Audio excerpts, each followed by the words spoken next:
اس مہینے میں جس طرح ہمیں دعا کرنی چاہیے وہ ایک خاص چیز ہے اور اس کا ہمیں زیادہ اہتمام کرنا چاہیے۔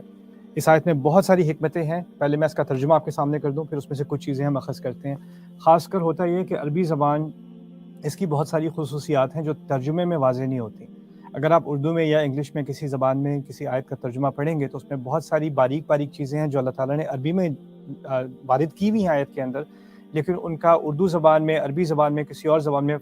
فوری طور پر ظاہر ہونا بڑا مشکل ہوتا ہے۔ تو میری کوشش ہوگی اس مختصر سے سیشن میں کہ ہم ان چیزوں پر غور کریں کہ اللہ تعالیٰ نے جو چیزیں اس میں ہائی لائٹ کی اپنے پرفیکٹ کلام کے ذریعے، ایک ایک لفظ پہ غور کر کے، تو اس سے ہم کیا سیکھ سکتے ہیں اور اس سے ہماری دعا پہ کیا اثر ہوگا انشاءاللہ۔ پہلی بات، اذا سألک عبادی عنی فإنی قریب، آسان سا ترجمہ ہوگا، جب میرا بندہ آپ سے میرے بارے میں پوچھے تو میں بے شک قریب ہوں۔ اجیب دعوت الداعی اذا دعان، میں دعا کرنے والے کی دعا، پکارنے والے کی پکار کا جواب دیتا ہوں جب کہ وہ مجھے پکارے۔ فلیستجیبوا لی، تو ان کو بھی کوشش کرنی چاہیے کہ وہ میرا جواب دیں۔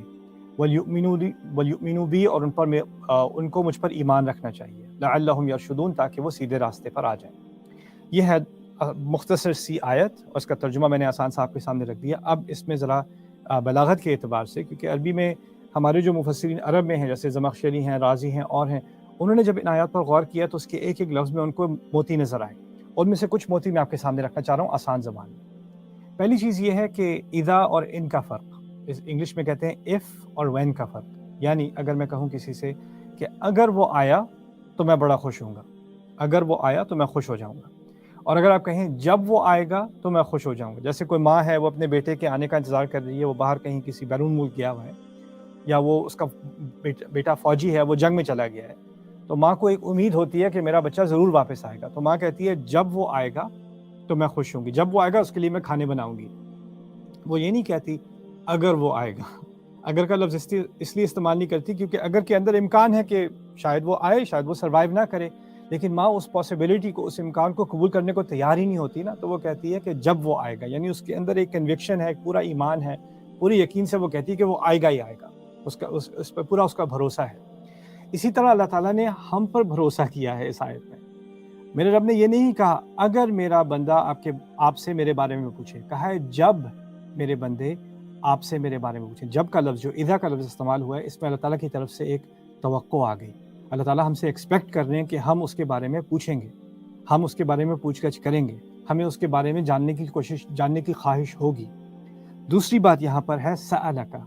عربی میں اذا کے بعد آپ مضارع بھی یوز کر سکتے ہیں، یعنی جس کو ہم حال کا صیغہ کہتے ہیں، اور ماضی کا صیغہ بھی یوز کر سکتے ہیں۔ اس میں بھی ایک باریک سا فرق ہوتا ہے۔ اسی طرح قرآن میں ہے اذا تتلی علیہ آیاتنا، مضارع کا صیغہ یوز ہوا ہے، اذا تلیت علیہم آیاتنا، ماضی کا صیغہ یوز ہوا ہے۔ تو یہ ٹیکنیکل سی بات ہے، لیکن آسان یہ سمجھ لیں کہ یہاں پر جو ماضی کا صیغہ استعمال ہوا ہے اس سے یدل علی حدوث،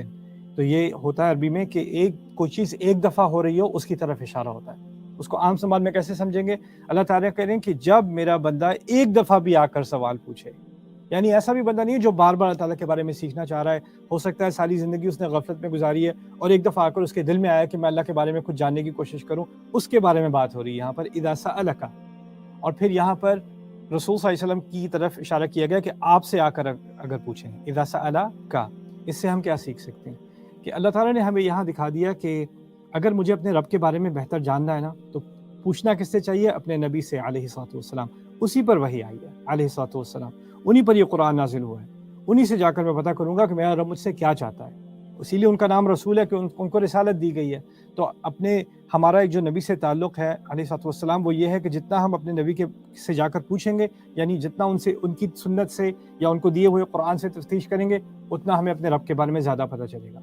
لیکن یہاں پہلے آپ کو پتہ چل جائے گا کہ خطاب اللہ کے نبی سے ہو رہا ہے، ہم سے براہ راست نہیں ہو رہا، اللہ کے نبی سے بات کی جا رہی ہے۔ اللہ تعالیٰ ان سے کہہ رہے ہیں کہ اگر میرے بندے آپ سے آ کر میرے بارے میں پوچھیں، ٹھیک ہے۔ تو اب آگے کی جو آیت ہے اس میں توقع یہ ہے، بندہ یہ سوچے کہ اللہ تعالیٰ کہیں گے کہ اگر آپ سے آ کے پوچھے تو انہیں یہ بتا دینا، تو ان کو یہ فَقُلْ لَهُمْ، ان سے یہ کہہ دینا، اور پھر آگے جو اللہ تعالیٰ نے کہنا ہے۔ لیکن اللہ تعالیٰ نے اگلے حصے میں نبی پاک کو صلی اللہ علیہ وسلم کو ریموو کیا اس آیت میں سے، یعنی آ کے تو وہ آپ سے پوچھ رہے ہیں، لیکن اگلی آیت کا حصہ کیا ہے؟ فَإِنِّي قریب، کہ بے شک میں قریب ہوں، بے شک میں قریب ہوں۔ یعنی اللہ تعالیٰ نے سوال بندے نے اور یا بندوں نے نبی سے پوچھا،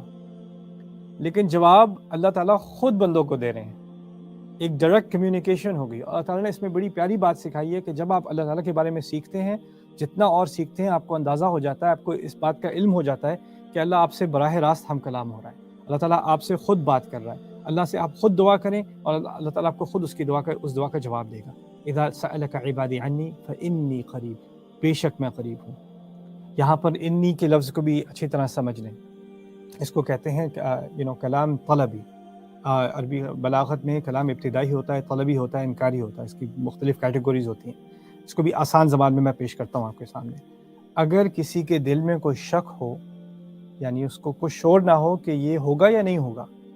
تو اس کو ری ایشورنس دینے کے لیے، اس کو تسلی دینے کے لیے انا کا لفظ استعمال کیا جاتا ہے ایک توکید کے ساتھ۔ تو یہاں پر جو انی قریب ہے، اس میں ایک اشارہ اس کی طرف بھی ہے، اگر تمہیں کوئی شک ہو کہ تمہارے گناہوں کی وجہ سے، تمہاری غلطیوں کی وجہ سے، تمہاری غفلتوں کی وجہ سے تم نے کتنی ساری نمازیں چھوڑی ہیں، کتنے گناہ کیے ہیں، کتنا حرام کمایا ہے، کتنے جھوٹ بولے ہیں، کتنا دھوکہ دیا ہے، جو کچھ بھی کیا ہے، لوگ تم سے بالکل مایوس ہو گئے ہیں، لوگ سمجھتے ہیں کہ تم بہت ہی برے انسان ہو، تم بھی اپنے آپ کو سمجھتے ہو تم بہت برے انسان ہو۔ اگر یہ سب کچھ ہو بھی چکا ہے تو یہ جان لو کہ اگر تم نے ایک چیز کی، میرے رب کے بارے میں کچھ جاننے کی کوشش کی، یعنی تم نے اپنے رب کے بارے میں تفتیش کی، کچھ پوچھا جا کر، میں پتہ تو کروں میرا رب چاہتا کیا ہے۔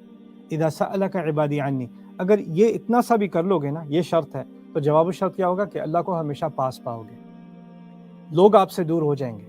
اور یہ کنفیوژن میں بار بار اپنے اسٹوڈنٹ سے کہتا ہوں، آپ کو میری امید ہے آپ اس کا شکار نہیں ہوں گے۔ دوسرے لوگوں کی ججمنٹ جو ہے آپ کی، لوگوں کے دل میں آپ کے بارے میں کوئی رائے کہ یہ جہنمی ہے، یہ منافق ہے، یہ کافر ہے، یہ ہے، یہ وہ ہے، فاسق ہے، گناہ گار ہے، گندا ہے،